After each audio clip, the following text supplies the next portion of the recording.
এই দেখো, ওরে কেমন হয়েছে প্রসাদ?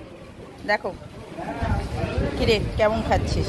দারুণ, চাটনিটা অসাধারণ। আমি একদম শেষ মুহূর্তে আসছি তো, থালাগুলো মোটামুটি ফাঁকা। হ্যাঁ হ্যাঁ হ্যাঁ, ওই যে চাটনি। খুব ভালো। আচ্ছা, মেনুতে কি কি ছিল একটু বল তো। খিচুড়ি আর ভোগের খিচুড়ি এবং এখানে খিচুড়ি আলাদা আলাদা দু রকমের। তারপরে হচ্ছে ভ্যাট তরকারি, ভাজা, পনির, চাটনি, মিষ্টি। মিষ্টিটা আমি খাবো না। ওরে বাবা, এই মোবাইলটা কার? এটা নিয়ে নিও। এই যে এইদিকে প্রদীপটা কেন বসে আছে? হ্যাঁ হ্যাঁ, কেন বসে আছো দাদা? মৌ না মিমি?